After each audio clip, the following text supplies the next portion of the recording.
Thadou Inpi Manipur (TIM), a Pact's body of Thadou tribal community, has urged Government of India and state governments of Manipur and Assam to immediately abrogate suspension of Operation Sioux agreement with Kuki militant groups. In a 35-page memorandum submitted to Prime Minister Narendra Modi, Union Home Minister Amit Shah, Manipur Governor Ajay Kumar Bhalla and Assam Chief Minister Himanta Biswa Sarma, TIM argue that Sioux has completely failed and instead empower Kuki militants to unleash violence, cultural persecution and criminal activities against Thadou people. The memorandum stressed that Thadou are a distinct indigenous community, not a part of Kuki identity, which it described as a colonial construct.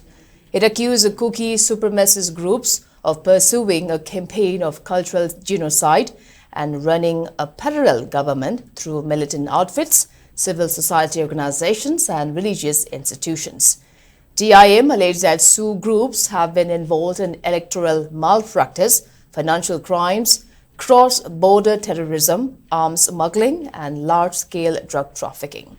It claimed that Manipur has been turned into a hub for narcotics comparable to the Golden Triangle due to the protection afforded by the agreement.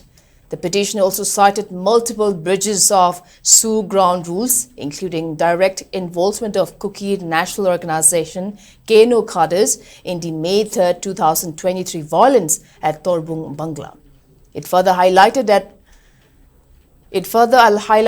international linkages of Kuki groups with separatist elements abroad and their promotion of radical sovereignty agendas.